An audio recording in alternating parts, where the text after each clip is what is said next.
কেমন আছো? আমি কোনো ভিডিও নিয়ে আসিনি বা ব্লগ নিয়েও আসিনি। আজকে আমি তালের ক্ষীর করব এবং এই যে এটা রেডি করে রেখেছি। এটা এটা দিয়ে চিতই পিঠা করব, এটা দিয়ে তালের বড়া করব। আরও ময়দা দিতে হবে। এখানে ময়দা দিয়েছি, চালের গুঁড়ো দিব, এটা তাল গুলে রেখেছি, আর এটা দিব দুধের মধ্যে। তো চলো, এই যে দুধটাকে ফুটিয়ে নিয়েছি, দেখো দুধটাকে ফুটিয়ে নিয়েছি। এখন তালটা এখানে ঢেলে দিব। এই যে দেখো তালটা ঢেলে দিব। এখন চলো নাড়তে থাকি এটাকে। এই যে দেখো এটাকে এখন নাড়তে থাকি ভালো করে, নাহলে লেগে যাবে।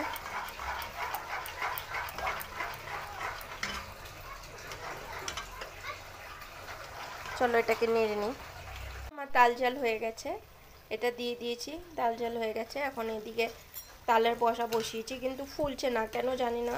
কিছু হয়তো আমার কম হচ্ছে দিতে, বুঝতে পারছি না। আমি তবু এইটা ওইটা আরও দিলাম, দেখছি আরও একটু দেখি, যদি দুই একটা দেখার পর দেখি না ফুলে তো আরও একটু কিছু দিয়ে ওটাকে ঠিক করতে হবে। তো চলো, এদিকে আবার চিতই পিঠা আছে, এটাও বানাবো, বানিয়ে একবারে তারপর দোকান যাব। তো চলো বন্ধুরা, আমি তৈরি করতে থাকি, তোমরা আমার সাথে থাকো এবং দেখতে থাকো। তো এই যে দেখো এখন একটু ফুলেছে, তাই তোমাদের সঙ্গে শেয়ার করলাম। জানি না, হয়তো আস্তে আস্তে হয়তো হবে, এটা ঠিক হবে। তো তাই আস্তে আস্তে করে করছি। এই কয়টাই যে দেখো, এই কয়টা করেছি, এই কয়টা করেছি, এখন এটা করলাম। এটা একটু ফুলেছে, তো দেখা যাক ঠাকুর কি করে। তো এসব কার কার খেতে ভালো লাগে জানিও কিন্তু বন্ধুরা। আমার তো ভীষণ ভালো লাগে। আমার এসব ভাদ্র মাসে আসলে পরেই, যখন তালের পিঠা বা বড়া কিছু হয়, মায়ের কথা খুব মনে পড়ে। কারণ মা আমার এসব বানিয়ে, এখনও মা বাড়িতে গেলে পিঠা পুঠা বানিয়ে খাওয়ায়, কারণ আমরা খেতে ভালোবাসি। আর আমার দিদিরও দোকান, আমারও দোকান, তাই সব দোকান টোকান নিয়ে দুইজনের কারোই কিছু করে খাওয়া হয় না। ভালোবাসি দুজনেই খেতে পিঠা। তো মা এসব বানিয়ে খাওয়ায় এখনও বাড়িতে গেলে, তাই মার কথা খুব মনে পড়ে এইসব পিঠা পার্বণের দিনে। আর এসব তো একটু গ্রাম সাইডে একটু বেশি খাওয়া টাওয়া হয়, শহরে একটু কমই হয় এসব, কারণ জানোই শহরে সবাই কাজের মধ্যেই ব্যস্ত থাকে। তো তোমরা কে কে কারা কারা বানিয়ে খেয়ে নিয়েছো, বা কারা বানাবে বা কারা বানাচ্ছো নিশ্চয়ই কিন্তু জানিও। তো আমার তো তাল জাল হয়ে গেছে, এখন এই চিতই পিঠা করব। এদিকে তাওয়া বসিয়ে দিয়েছি।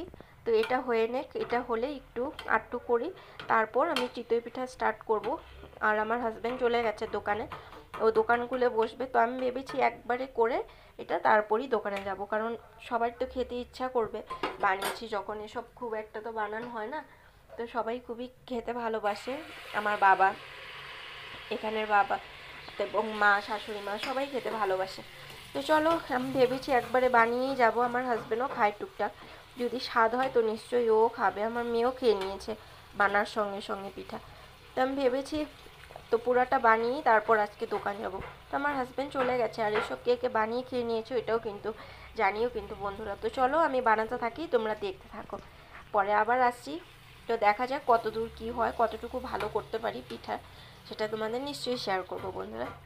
দেখো বন্ধুরা, এই যে আমি বানিয়ে নিয়েছি। এটা হলো তোমার চিতই পিঠা, আরও একটু আছে, ওটা এখন করতে হবে।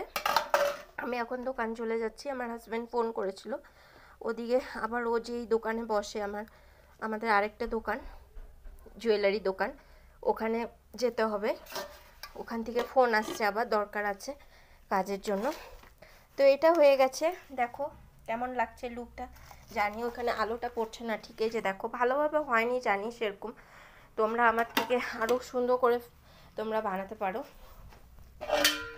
তো এই যে দেখো এটা বানিয়ে নিয়েছি, চিতই পিঠা হয়ে গেল। এই যে দেখো লুকটা এরকম হয়েছে। তো কেমন হলো তোমরা কিন্তু নিশ্চয়ই জানিও। এটা হয়ে গেল, চলো ঢেকে রাখি, এখন দোকান চলে যাব। আর এটা হচ্ছে তোমার, এই যে এটা হচ্ছে তোমার ওই কি বলে, তালের যেটা ক্ষীর, সেটা দুধ দিয়ে করেছি। তো এটাও হয়ে গেছে। তো চলো, সব রেডি করে দিয়েছি, এখন এতটুকু আছে তোমার চিতই পিঠা, এসে আমি রাত্রে করব। এই যে দেখো এতটুকু বেঁচে গেছে, আমি এটা এসে রাত্রে করব, দোকান থেকে আসার পর করব। তো চলো সব ঢেকে ঢেকে রাখি সুন্দর করে, এখন দোকান চলে যাব। তো সব ঠিকঠাক করে রেখে দিয়েছি, আমি তো বানিয়ে নিয়েছি, বানিয়ে নিয়ে দেখো দোকানেও চলে আসলাম।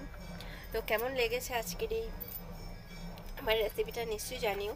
আর তাল দিয়ে তো অনেক কিছুই রেসিপি করা যায়, আমি জানি। তোমরা কিভাবে করো আমাকে সেটাও কিন্তু জানিও। তবে কি আমি নতুন নতুন কিছু ট্রাই করতে পারবো, ঘরের মানুষকেও খাওয়াতে পারবো। আর ঘরের মানুষের সবচেয়ে ভালোবাসার জিনিস হলো পেট দিয়ে। তুমি সুন্দর করে তাদের খাওয়িয়ে টাওয়িয়ে যত্নে রাখবে, দেখবে ভালোবাসা তুমি পাবেই পাবে। আর হাজব্যান্ডকে যদি তুমি কি বলবো, হাজব্যান্ডকে যদি আরও বেশি ভালোবাসা দিতে চাও, সবসময় মুখ দিয়েই তো আর বললে যে ভালোবাসা বেশি হয় সেটা তো না। তুমি তার মন পছন্দ জিনিস কিছু করে খাওয়াও, তারাও অল্পতেই খুশি হয়ে যায়। যারা সত্যিকারেরই তোমাদেরকে ভালোবাসে, মা বাবা হোক, হাজব্যান্ড হোক, পরিবারের সবাই হোক, যদি ছোটো মোটো তাদের খুশি মতন তোমরা কিছু করো না, দেখবে বন্ধুরা তারা একটুতেই খুশি হয়ে যায়, একটুতেই আনন্দ পায়। তো আমি তো বানিয়ে আসলাম, তাও একটু ঘরে গিয়ে আটটু আছে চিতই পিঠা, সেটা করব। তো তোমরা কে কে বানিয়ে খেয়ে নিয়েছো সেটাও কিন্তু আমাকে নিশ্চয়ই জানিও। আর কার কার বানানো বাকি আছে বা কে কে খাবে, মাসের দই শেষ হতেই চললো, আর কিছুদিন বাকি, কয়েকটা দিনই হাতে গোনা আছে, তো শেষ হয়ে যাবে। আশা করছি দেখি পরে যদি আবার ইচ্ছা হয় খেতে কোনো সময় বানিয়ে খেয়ে নিব। এখনও তো আরও কিছুদিন পাবো, তাল আছে। তো এইবার আমি তো প্রথম ভাদ্র মাসে এই প্রথম শেষ হতে চললো, এখনই জাস্ট এইবার প্রথম আমি ফার্স্ট টাইম এবার তাল খেলাম। ফার্স্ট টাইম বলতে আগে খেয়েছি, কিন্তু এই ভাদ্র মাসের এই প্রথম আমরা খাচ্ছি তাল। তো দেখি পরে যদি ইচ্ছা হয় আবার বানিয়ে কোনো এক সময়, সানডেতেই করতে হবে, এছাড়া তো আমার সময় হয় না, জানোই তোমরা এই দোকানের প্রবলেমের জন্য। তো হাজব্যান্ডকে আমি একটু সময়ের জন্য বসে এই কাজটা আজকে করলাম, সবাইকে দিব, মনও ভালো লাগছে, সবাইকে খাওয়াতে পারবো নিজে কিছু বানিয়ে। তো যদি ভিডিওটা ভালো লেগে থাকে, আর যারা আমার ফেসবুক ফ্রেন্ড প্লিজ আমাকে ফলো করে দিও, একটা লাইক করে দিও, সাবস্ক্রাইব করে দিও। আর যারা আমার ইউটিউব ফ্রেন্ড একটা সাবস্ক্রাইব করে দিও, লাইক এবং শেয়ার করে দিও। তো পরে কোনো আবার নতুন রেসিপি না বা নতুন কোনো ভিডিওর সঙ্গে তোমাদের সঙ্গে আমি আবার আসবো নিশ্চয়ই। তো এখনের জন্য টাটা বন্ধুরা, তো পরে আবার দেখা হবে কোনো নতুন ভিডিওর সঙ্গে। বাই।